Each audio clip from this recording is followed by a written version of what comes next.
السلام علیکم دوستو، کیسے ہیں؟ امید کرتا ہوں خیر و عافیت سے ہوں گے۔ تو دوستو، میں آپ کی خدمت میں ایک بہت ہی پیارا بیان لے کر حاضر ہوا ہوں بآواز قاری حنیف صاحب رحمہ اللہ کی زبانی۔ آئیے سنتے ہیں۔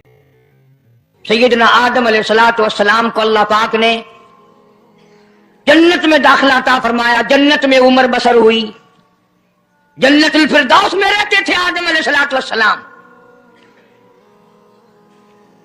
دنیا میں بھیج دیے گئے، بسانا تھا دنیا کو۔ آخری وقت آیا آدم علیہ السلام کا۔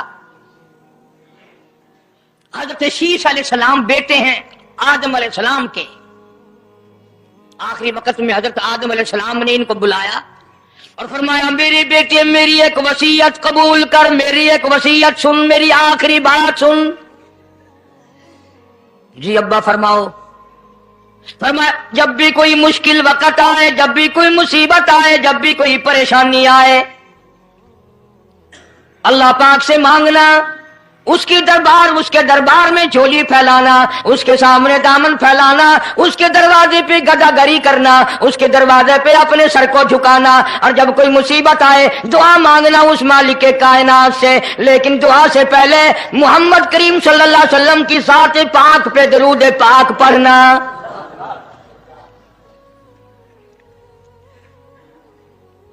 ابھی تو لاکھوں برس ہیں حضور کریم صلی اللہ علیہ وسلم کے تشریف لانے میں۔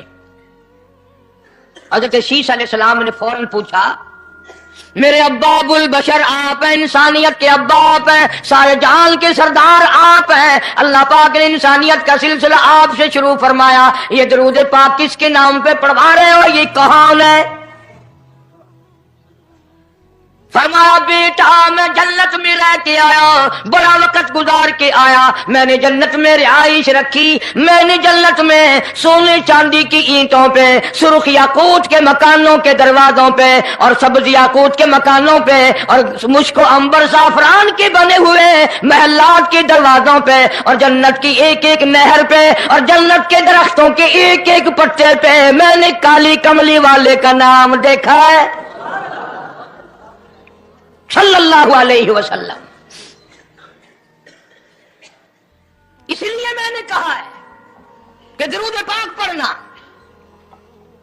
اس سے بھی تھوڑے سے اور پیچھے چلو تاکہ ذہن میں بات پختہ بیٹھ جائے، اور تم اپنے حلقے میں، اپنی گلیوں میں، اپنے محلے میں جا کر کے یہ کہہ سکو کہ قاری حنیف پیغمبر خدا صلی اللہ علیہ وسلم کو کیا مانتا ہے، کتنا بڑا مانتا ہے، کس حیثیت سے مانتا ہے، پتہ تو چلے۔ یہ تو میں نے آخری وقت کی بات کر دی، یاد رکھنا اسے بھی۔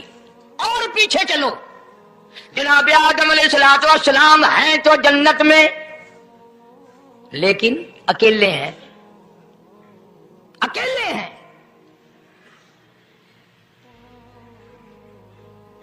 تنہائی، خلوت، پریشانی، اپنی جیسی صورت کوئی نظر نہیں آتی، اپنا ہم اثر کوئی نہیں، ہم جنس کوئی نہیں۔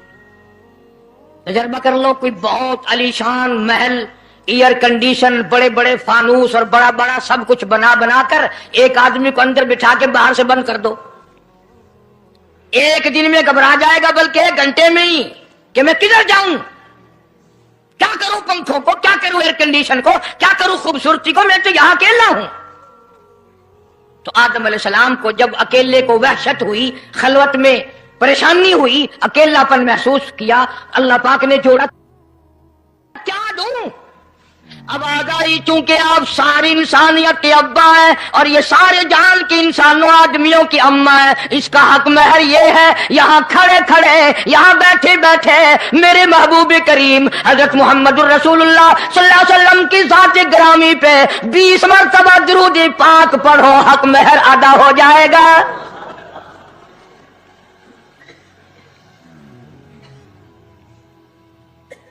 ذرا اندازہ تو لگاؤ، یہ کس وقت میں عظمتیں بیان کرائی جا رہی ہیں، کوئی چیز ابھی نہیں بنی، ایک جوڑا دنیا میں آیا ہے، لیکن محبوب خدا اللہ پاک اپنے محبوب کریم صلی اللہ علیہ وسلم کی ذات اقدس پہ درود پاک پڑھنے کے لیے اس کو قیمت بنا رہے ہیں کہ اس ہوا کی قیمت جو ہے حق مہر کی، وہ 20 مرتبہ درود پاک ہے صلی اللہ علیہ وسلم۔ اور یہی وجہ ہے، گو مضمون آگے چل کر آئے گا، کہ اللہ پاک نے قرآن کریم میں یہ کہیں نہیں فرمایا کہ میں بھی نماز پڑھتا ہوں تم بھی نماز پڑھو، میں بھی روزہ رکھتا ہوں تم بھی روزے رکھو، میں بھی زکات دیتا ہوں تم بھی زکات دو، میں بھی حج کرتا ہوں تم بھی حج کرو، میں بھی یوں کرتا ہوں۔ صرف ایک عبادت ایسی اور ایک کام ایسا اللہ پاک نے اعلان کر دیا، فرمایا ان اللہ و ملائکتہ، میں خدا اور میرے سارے فرشتے یصلون علی النبی، محبوب کریم صلی اللہ علیہ وسلم کے ذات پہ، اور لوگوں میں بھی درود بھیجتا ہوں، جبریل بھی بھیجتا ہے، سارے فرشتے بھیجتے ہیں، تم بھی درود بھیجتے رہنا۔ یعنی درود شریف پڑھنا ایسی عبادت ہے کہ خدا بھی ہمارے ساتھ اس میں شامل ہے، فرشتے شامل ہیں۔ اب یہ مضمون نہیں لیکن بات چل رہی ہے۔ اب ظاہر بات ہے کہ قرآن کریم کس پہ نازل ہوا؟ حضرت محمد الرسول اللہ صلی اللہ علیہ وسلم کی ذات پہ۔ 22 برس 5 مہینے 15 دن میں بتدریج قرآن کریم پورا ہوا۔ سمجھ لو بات کو، کام آئے گی انشاءاللہ قبروں میں عقیدہ بناؤ گے تو۔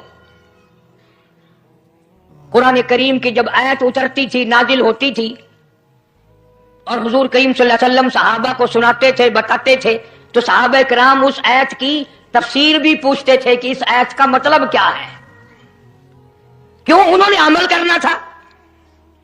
وہ تو اتنے پکے تھے کہ قرآن کریم پڑھتے پڑھتے صحابہ کرام آگے نکل گئے، فاروق اعظم پیچھے رہ گئے قرآن کریم میں پڑھنے میں۔ تو کس نے پوچھا اے عمر تیرا ذہن کمزور ہے کہ نہیں، حافظہ کمزور ہے کہ نہیں، کہ پھر پیچھے کیوں رہ گئے؟ اللہ اکبر، فرمایا میں جو قرآن سیکھتا ہوں پہلے اس پہ عمل کرتا ہوں، اگلے دن پھر دوسرا سبق لیتا ہوں۔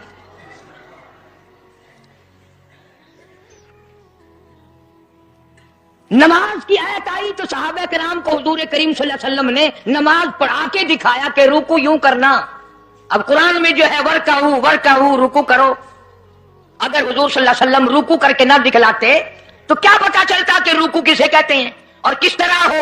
سبحان ربی العظیم پڑھیں، ہاتھ کہاں رکھیں، نگاہ کہاں ہونی چاہیے، پیر کس طرح ہونے چاہیے، کمر کس طرح ہونی چاہیے، سر کس طرح ہونا چاہیے، یہ کیسے پتا چلتا؟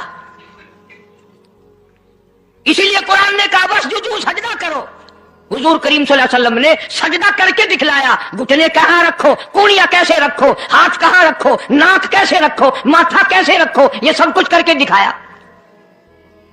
اسی طرح صحابہ کرام نے جب قرآن مجید کی یہ آیت اتری ان اللہ و ملائکتہ یصلون علی النبی، صحابہ کرام نے پوچھا کیف نصلی علیک یا رسول اللہ، اتنا بڑا جو حکم آیا ہے، اتنی بڑی جو شان آئی ہے کہ درود بھیجو، درود پڑھو، کیف نصلی علیک یا رسول اللہ، آپ ہی بتائیں کیسے درود پڑھیں ہم؟ حق بھی تھا پوچھنے کا، صحابہ کرام نے پوچھا بھی۔ اب توجہ کرنا، پہلے یہ لفظ سمجھ لو میرے، قرآن سمجھنے کے لیے ضد نہ کیا کرو کہ میں فلاں فرقے کا ہوں، فلاں مولوی کا مقتدی ہوں۔ اللہ کا قرآن سمجھ کر سمجھو، کسی فرقے اور ضد کی اینک لگا کے قرآن نہ دیکھو۔ اگر سبز رنگ کے شیشے لگاؤ گے جہاں سبز نظر آئے گا، سفید لگاؤ گے سفید نظر آئے گا۔ جب تو قرآن کو ضد کی نگاہ سے دیکھے گا تجھے قرآن میں کچھ بھی نظر نہیں آئے گا۔ ایمان کی نگاہ سے دیکھ، نور ایمانی کی نگاہ سے قرآن پڑھا کر۔ تو صحابہ کرام نے سوال کیا کیف نصلی علیک یا رسول اللہ صلی اللہ علیہ وسلم، ہم کس طرح درود پڑھیں؟ اتنا بڑا جو درجہ ہے کہ خدا بھی بھیج رہا ہے، فرشتے بھی بھیج رہے ہیں، اور ایک دفعہ درود پڑھنے سے 10 نیکیاں ملتی ہیں، 10 گناہ معاف ہوتے ہیں، 10 درجے بلند ہوتے ہیں۔ اللہ پاک کی رحمت کی چادر درود پڑھنے والے کو اپنے اندر لپیٹ لیتی ہے، اتنا بڑا مرتبہ ہے۔ اور ایک مرتبہ درود پاک پڑھتا پڑھتا اگر کوئی مر گیا، قیامت کے میدان میں اس کے منہ سے کستوری کی خوشبو آئے گی۔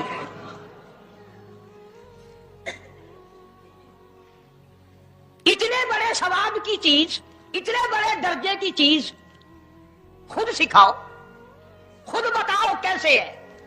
فرمایا قولوا اللہم صلی علی محمد وعلی آل محمد کما صلیت علی ابراہیم وعلی آل ابراہیم انک حمید مجید اللہم بارک علی محمد وعلی آل محمد کما بارکت علی ابراہیم وعلی آل ابراہیم انک حمید مجید. میں باوضو مسجد میں ممبر کے اوپر بیٹھا ہوں. 1,29,000 صحابہ نے جو نقل فرمایا اور جو ساری زندگی درود پاک پڑھا وہ یہی ہے. اس میں ایک لفظ کی میں نے ہیرا پھیری نہیں کی. نبی پاک صلی اللہ علیہ وسلم کی زبان مبارک سے نکلا ہوا یہی درود ہے. حضور کا تعلیم دیا ہوا یہی درود ہے. صدیق اکبر نے یہی پڑھا, فاروق اعظم نے یہی پڑھا, عثمان ذی النورین نے یہی پڑھا, علی مرتضیٰ نے یہی پڑھا, حسن حسین نے یہی پڑھا, فاطمہ الزہرا نے یہی پڑھا, عائشہ صدیقہ نے یہی پڑھا, 1,29,000 صحابہ نے یہی پڑھا, 1500 سال کے ولیوں نے یہی درود پڑھا.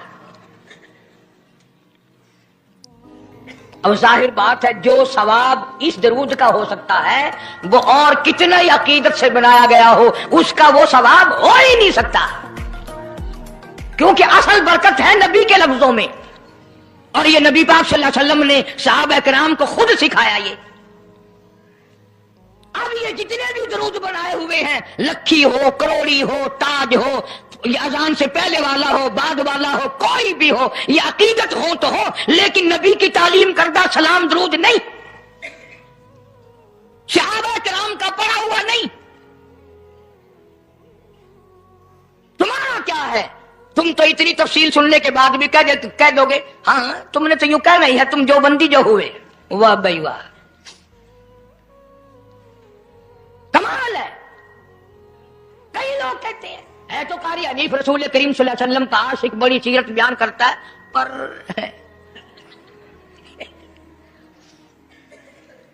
اندازہ لگا. اور میں یہ کہہ رہا ہوں میرے استاد, میرے ولی, تیرے ولی, قطب ابدال, ساری دنیا محبت کے رنگ میں آ کر درود بنائے, وہ ثواب نہیں ہو سکتا جو کالی کملی والے کے الفاظ میں ہے.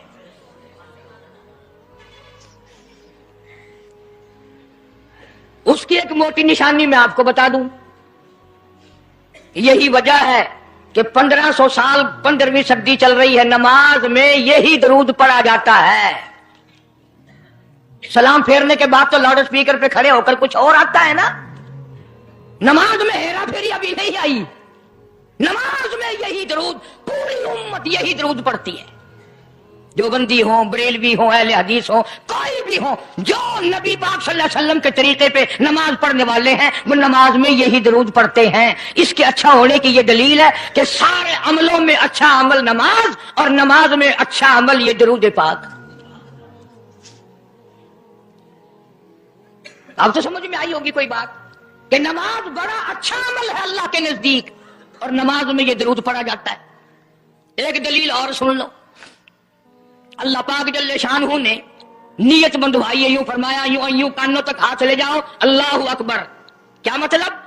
کہ ہاتھ اٹھا دو ساری دنیا سے, بیوی بچے دکان کارخانہ جائے ایسی تیسی میں تو مولا تیری بڑائی بیان کرتا ہوں, میں تو تیرا ہوں. اللہ اکبر کھڑے کھڑے کی, سبحانک اللہ کھڑے کھڑے پڑھا, الحمد شریف کھڑے کھڑے پڑھا, قرآن کریم کی تلاوت